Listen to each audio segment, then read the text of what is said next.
Parliament का मुश्तरका इजलास 17 दिसंबर को बुलाने की एडवाइस। वज़ीर-ए-आज़म शहबाज शरीफ ने पार्लियामेंट का मुश्तरका इजलास बुलाने की एडवाइस सदर मुमलिकत आसिफ अली जरदारी को भिजवा दी।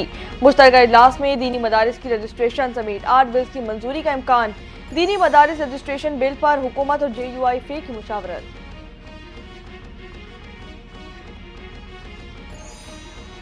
हुकूमत और मौलाना फजलुर रहमान के दरमियान मदारिस रजिस्ट्रेशन मामले पर डेडलॉक बरकरार। मदारिस रजिस्ट्रेशन मामले पर मौलाना डट गए, हुकूमत की सारी कोशिशें रायगा। दोनों के दरमियान बैकडोर राब्ते भी जारी।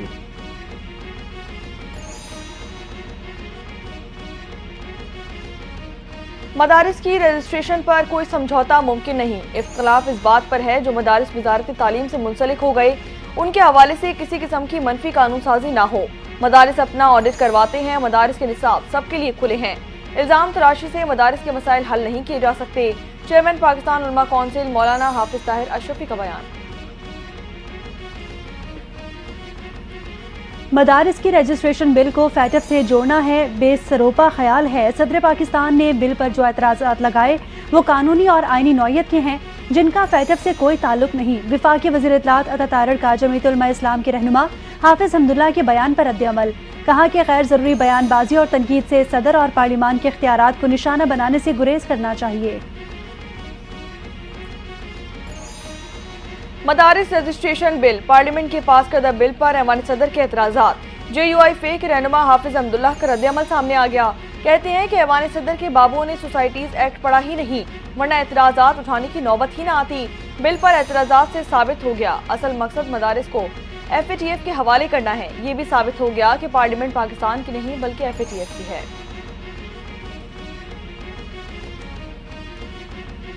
जस्टिस जमाल खान मंदोखेल का जस्टिस मंसूर अली शाह को जवाबी खत। 26वीं तरमीम के बाद जुडिशल कमीशन दोबारा तश्कील दिया गया। कमीशन ने चीफ जस्टिस को रूल्स बनाने के लिए कमेटी तश्कील का इख्तियार दिया। 2 इजलास पहले हो चुके। आपकी जानिब से तजवीज़ करदा सिफारिशात पहले ही ड्राफ्ट में शामिल की जा चुकी हैं। खत का मतन। ना जाने कब हुकूमत छोड़ दें, MKM पाकिस्तान ने हुकूमत से अलहदगी का इंदिया दे दिया। 26वीं आईनी तरमीम के वक्त बहुत सी उजलत थी। आईनी तरमीम के बायस मदारिस के बारे में नहीं सोचा गया। ऐसी जमहूरियत का क्या फ़ायदा जिसमें बल्दियाती मामलात खुद मुख्तार न हो। कराची के बल्दियाती इख्तियारात धोखा है। तहरीक इंसाफ हुकूमत से जामिया और गैर मशरूत के लिए तैयार। बस बहुत हो गया, मुज़ाकरात जरूर होने चाहिए। सियासी मसाइल का हल सियासी बैठक से ही होता है। चेयरमैन PTI बैरिस्टर गौहर की मीडिया से गुफ्तगू। कहा कि मुज़ाकरात का बानी PTI ने इससे कबल भी कहा था। मुज़ाकरात के दौरान शर्त नहीं मुतालबात रखे हैं। अब मुल्क को बेहतरी की जानिब बढ़ना चाहिए। वज़ीर आला खैबर पख्तूनख्वा अली अमीन गंडापुर ने एबटाबाद में हवेलियां वाटर सप्लाई स्कीम के संगे बुनियाद रख दी। अली अमीन गंडापुर की एक बार फिर हुकूमत पर सख्त तनकीद। कहा कि 26 नवंबर को पाकिस्तान तहरीक इंसाफ के एहतजाज के दौरान डी चौक में शहीद पार्टी कारकुनों की कुर्बानियां रायगा नहीं जाने दी जाएंगी। हम अपने शहीदों के खून का जरूर हिसाब लेंगे। फस्ताया जुल्म व जबर के खिलाफ बानी पाकिस्तान तहरीक इंसाफ का साथ देने पर अवाम को खराज तहसीन पेश करता हूँ। महमूद खान अचकज़ई की PTI से सिविल नाफरमानी की तहरीक मौखिर करने की अपील। हुकूमत के साथ मुज़ाकरात वक्त की अहम ज़रूरत है। मुज़ाकरात में तय होना चाहिए कि हुकूमत कब हटेगी। बातचीत से मसाइल का हल निकले तो अच्छी बात है, मसाइल हल ना हुए तो तहरीक चलानी पड़ेगी। सरबराह अपोजिशन इत्तेहाद ने मुज़ाकरात की कामयाबी की सूरत में 4 माह में इंतखाबात का मुतालबा भी कर दिया। तहरीक इंसाफ की हुकूमत ने नौजवानों के लिए कोई भी मंसूबा शुरू नहीं किया। उन्होंने सिर्फ नफरत और शरपसंदी का कल्चर आम किया। नौजवान मुल्क दुश्मन अनासिर की सरगर्मियों से बखूबी आगाह हो चुके हैं। वज़ीर-ए-आज़म के मुशीर राना सनाउल्लाह की पाकिस्तान तहरीक इंसाफ क़यादत पर कड़ी तनकीद। कहा कि नौजवान की तरक्की के लिए हमारी हुकूमत की जानिब से मुतादिद प्रोग्राम जारी किए गए। हुकूमत खेलों के फरोग के लिए हर मुमकिन इक़दाम कर रही है। हुकूमत से मुज़ाकरात की दरख्वास्त की है और ना ही करेंगे। सिविल नाफरमानी की तहरीक आज नहीं, ये मरहलावार शुरू की जाएगी। तफसीलात पार्टी क़यादत जल्द अवाम के सामने ले आएगी। रहनुमा तहरीक इंसाफ के तर्जुमान शेख वकास अकरम का वज़ीर दिफा ख्वाजा मोहम्मद आसिफ के बयान पर रद्द-ए-अमल। कहते हैं कि यौम शुहदा की इज्तिमा की तारीख तब्दील हो गई है। 15 दिसंबर को पार्टी लाहे अमल का फैसला करेगी। बानी पाकिस्तान तहरीक इंसाफ पार्टी रहनुमाओं पर अदम एतमाद कर चुके हैं। अगर पाकिस्तान तहरीक इंसाफ से मुज़ाकरात करें और बानी की हिमायत ना हो तो क्या होगा। अचानक मुज़ाकरात की बात से लोग भी हैरान हैं। वज़ीर दिफा ख्वाजा आसिफ ने नए सवालात खड़े कर दिए। बानी पीटीआई के कहने पर सब कुछ होता है तो वही कसूरवार है। सिविल नाफरमानी की तहरीक में आवाम साथ नहीं देगी। वफाकी वजीर राना तनवीर हुसैन की पीटीआई पर तनकीद। कहा कि तहरीक इंसाफ के मुज़ाकरात के लिए शराइत समझ से बालातर हैं। पीटीआई की शराइत पर अमल करना मुमकिन नहीं। नौजवानों को फेक न्यूज के जरिए गुमराह किया जा रहा है। 2018 में एक अनाड़ी को पाकिस्तान की चाबी दे दी गई। 9 मई को जो कुछ किया गया उसका कोई तस्वुर नहीं किया जा सकता। वफाकी वजीर एहसन इकबाल की पाकिस्तान तहरीक इंसाफ पर सख्त तनकीद। कहा कि तहरीक इंसाफ की नाअहल क़यादत ने मुल्क को तबाह कर दिया। पाकिस्तान तहरीक इंसाफ ने मुल्क में नफरत की सियासत को फरोग दिया। नौजवानों को सोशल मीडिया का इस्तेमाल करने की तरबियत देना जरूरी है। सदर जरदारी अपने बेटे को वजीर आजम बनाने के खुफिया मिशन पर है। बिलावल भुट्टो शेरवानी पहनने के लिए सर तोड़ कोशिश कर रहे हैं। बाप बेटे दोनों वजारत उज़्मा की कुर्सी के लिए सरगर्म हैं। चोरी शुदा मैंडेट के खिलाफ तहरीक मंतकी अंजाम तक पहुंचेगी। अवामी राय के बरक्स जो भी वजीर आजम आएगा अपने मंतकी अंजाम तक ही पहुंचेगा। वजीर आजम शहबाज शरीफ को हटाने के लिए ऐवान सदर में खुफिया मुलाकातें की जा रही हैं। मुशीर इत्तलात खैबर पख्तूनख्वा बैरिस्टर सैफ का नया दावा। बानी पाकिस्तान तहरीक इंसाफ वज़ीर आज़म बनने के लिए कभी 9 मई के हमले करवाते हैं तो कभी इस्लामाबाद पर लश्कर कशी। हुकूमत साजी के दौरान बिलावल भुट्टो ने वज़ीर आज़म बनने की पेशकश को ठुकराकर मुस्तरद कर दिया। पाकिस्तान पीपल्स पार्टी के चेयरमैन बिलावल भुट्टो जरदारी के तर्जुमान मुर्तज़ा वहाब बैरिस्टर सैफ के बयान पर रद्द अमल। कहा कि चोर दरवाजे से इक़्तिदार हासिल करने वाले दूसरों पर इल्जाम लगाने से पहले अपने गिरबान बुझा के। फैसल बावडा एक इंटरनेट हैं और इंटरटीज़ हैं। अगर आपको मज़ा लेना है तो फैसल बावडा को सुने। फैसल बावडा हमेशा हेडलाइंस में रहते हैं। गवर्नर कामरान टिसोरी का सेनेटर फैसल बावडा के बयान पर रद्द अमल। कहते हैं कि फैसल बावडा ने किस गवर्नर के जाने की बात की है हम भी देखेंगे। एक हफ्ते में कौन कहाँ जा रहा है। पाकिस्तान का मौशी निज़ाम चंद हाथों में है। मुल्क की मईशत को ठीक करने के लिए सबको खड़ा होना चाहिए। पाकिस्तान तहरीक इंसाफ की सियासत का मकसद मुल्क में अफरा तफरी फैलाना है। खैबर पख्तूनख्वा में क़याम अमन बहुत ज़रूरी है। सवात में मीडिया से गुफ्तगू करते हुए वफाकी वजीर अमीर मकाम ने कहा कि खैबर पख्तूनख्वा में तरक्याती कामों और मनसूबों के लिए अवाम तरस रहे हैं। वज़ीर आज़म की क़यादत में दिन रात मुल्क की तरक्की के लिए काम किया जा रहा है। हुकूमत ने सख्त मेहनत करके महंगाई के जिन को काबू कर लिया। रेंजर्स के क़याम में तोसी की मंजूरी। सिंध काबीना ने रेंजर्स के क़याम में 1 साल तोसी की मंजूरी दे दी। तोसी अमन व अमान की सूरत हाल के पेश नज़र की गई। सिंध काबीना की मंजूरी के बाद वजारत दाखिला हुक्मनामा जारी करेगी।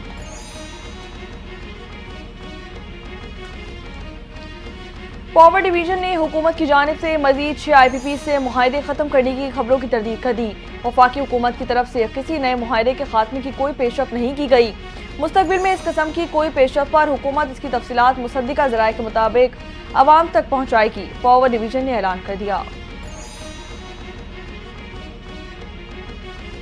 हुकूमत को ज़ाती मफाद में नहीं मुल्की मफाद में फैसले करने चाहिए। आइन के आर्टिकल 158 की खुली खिलाफ वर्जी की जा रही है। कुदरती गैस पावर प्लांट्स को दीगर अवाम को महरूम किया जा रहा है। अवाम पर बोझ नहीं डालने देंगे। पाकिस्तान पीपल्स पार्टी की तर्जुमान शाजिया मरी ने वफाकी हुकूमत पर आइन से खिलवाड़ करने का इल्जाम आयद करते हुए कहा वफाकी वजीर तवानाई से पूछा जाए कि वो किस एजेंडे पर काम कर रहे हैं। इस मामले पर कौमी असम्बली में जवाब नहीं दिया गया। हुकूमत पंजाब के मरी डेवलपमेंट प्लान के खिलाफ सियासतदान ताजिर अवाम यक ज़बान हो गए। मेरी सियासी तारीख में कभी मरी में दफ़ा 144 का निफाज नहीं किया गया। अवाम के नुमाइंदे अवाम में होते हैं। आप अवाम की बात ही नहीं सुनते। आप किस कानून के तहत लोगों की इमारतें गिरा रहे हैं। साबिक वज़ीर आज़म शाहिद खाकान अब्बासी का मरी में एहतजाजी मुजाहिरीन से खिताब। कहा कि मरी ग्रैंड जिरगे में हुकूमत के सिवा तमाम जमातें मौजूद हैं। हमारी बदकिस्मती ये है कि हुकूमत आईनी तरमीम भी रात के अंधेरों में कर रही है। वज़ीर आला पंजाब का कामयाब दौरा चीन। मरीम नवाज ने पंजाब को चीनी कंपनियों के लिए लैंड ऑफ अपॉर्चुनिटी करार दे दिया। वॉइस गवर्नर मिस्टर जेंग गोजी से ग्वांगझो में मुलाकात हुई। वज़ीर आला मरीम नवाज की चीन की टेक्नोलॉजीज कंपनियों को पाकिस्तान में ऑपरेशन शुरू करने की दावत। चीनी कंपनियों को पंजाब में वन विंडो ऑपरेशन से सहूलत देने का भी फैसला। कहती हैं कि पंजाब के वफ्द की पजीराई और मुर्तबा खैर मकदम हमेशा याद रहेगा। चीन हमेशा पाकिस्तान के साथ खड़ा है।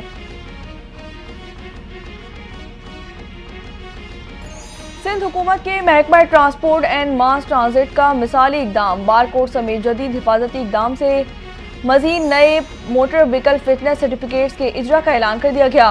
वजीर ट्रांसपोर्ट शर्जील इनाम मेमन का कहना है कि इकदामात का मकसद रोड सेफ्टी को बेहतर बनाना, माहौलियाती आलूदगी को कम करना और जाली सर्टिफिकेट्स के इजरा को रोकना है। नए मोटर व्हीकल फिटनेस सर्टिफिकेट्स का इतलाक 1 दिसंबर 2024 से किया जाएगा। सिंध में सरमायाकारी के बेहतरीन मौके मौजूद हैं। एक्सपोर्ट प्रोसेस जोन में बहुत सारी इंडस्ट्रीज आ रही हैं। चीन से सरमायाकार यहां आकर काम कर रहे हैं। चीन से बहुत सी सनतें भी यहां मुंतकिल हो रही हैं। वज़ीर तवानाई सिंध नासिर हुसैन शाह की गुफ्तगू कहते हैं कि थर में पहले भी अच्छी सरमायाकारी होने की वजह से अब ज्यादा मंसूबे लगेंगे। यूनिवर्सिटी रोड पर पानी की लाइन मुतासिर, मेयर कराची मुर्तजा वहाब ने रेड लाइन मंसूबे के ठेकेदार की गफलत करार दे दिया। कहा कि 84 इंच कतर की पानी की लाइन को ठेकेदार की गफलत के बायस नुकसान पहुंचाया गया। ट्रांस कराची के सरबराह सरोश लोधी से राब्ता करके मसले को फौरी तौर पर हल करने का कहा गया। हम कोशिश करते हैं कि शहर का रोशन चेहरा दिखाया जाए।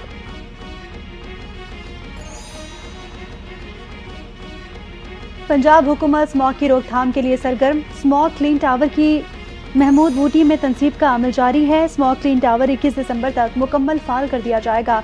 टावर हवा से जहरीले ज़रात साफ करने की सलाहियत रखता है। पंजाब की सीनियर वजीर मरियम औरंगजेब कहती हैं, जदीद टेक्नोलॉजी का इस्तेमाल वक्त की ज़रूरत है। स्मॉग क्लीन टावर एक मॉडल साबित होगा। मुल्क भर में शदीद सर्दी की लहर बरकरार। हुंजा में पारा -18 डिग्री तक जा पहुंचा। पहाड़ों ने बर्फ की सफेद चादर उड़ी। लाहौर समेत पंजाब के मुख्तलिफ शहरों में भी सर्दी अपना असर दिखाने लगी। जुड़वा शहरों का दर्जा हरारत 4 डिग्री सेंटीग्रेड रिकॉर्ड किया गया। कराची में ठंडी हवाओं के डेरे, पारा 14 डिग्री तक जा पहुंचा।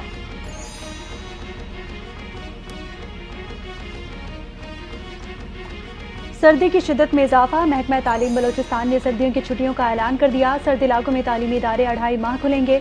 बलोचिस्तान के गर्म इलाकों में मौसम सरमा की मुख्तसर तातीलात होंगी। नोटिफिकेशन के मुताबिक सर्द इलाकों में तातीलात 6 दिसंबर 2024 से लेकर 28 फरवरी 2025 तक होंगी। गर्म इलाकों में 1 जनवरी से 10 जनवरी तक तातीलात दी जाएंगी। जनूबी कोरिया के सदर के खिलाफ मवाख़ज़े की तहरीक कामयाब। सदर को सदारती फ़राइज़ से मुअत्तल कर दिया गया। वज़ीर आज़म हान डिस को जनूबी कोरिया की उबूरी सदर मुकर्रर कर दिए गए। गैर मुल्की मीडिया के मुताबिक मवाख़ज़े की तहरीक के हक में 204 वोट डाले गए। हुक्मरान पार्टी के अरकान ने भी सदर के खिलाफ वोट दिए। दारुल हुकूमत सियोल के मुख्तलिफ इलाकों में जश्न मनाया गया।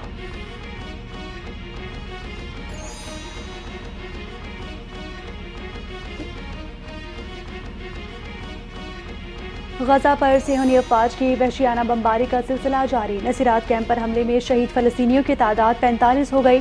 दर्जनों जख्मी, मुतादिद लापता। गाज़ी फौज के नसर और सबरा में भी खौफनाक बमबारी। इजरायली फोर्सेस का गजा के मुतादिद मकामात से फ़लस्तीनियों की नकल मकाने का हुक्म।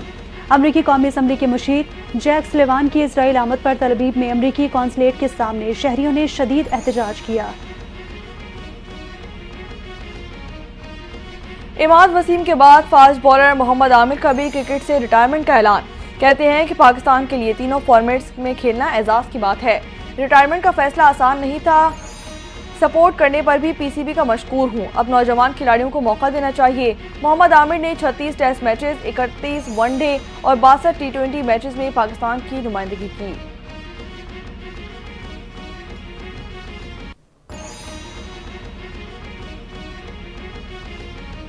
और शाहीनों के वाइट वॉश से बचने की कोशिश। पाकिस्तान और जनूबी अफ्रीका के दरमियान आखिरी मैच टॉस बारिश की वजह से ताखीर का शिकार हो गया। जनूबी अफ्रीका 2 मैचेस जीतकर पहले ही सीरीज अपने नाम कर चुका। तीसरे टी20 के लिए पाकिस्तान प्लेइंग 11 में एक तब्दीली। Middle order batter Usman Khan की जगह नायब कप्तान सलमान अली आगा टीम में शामिल।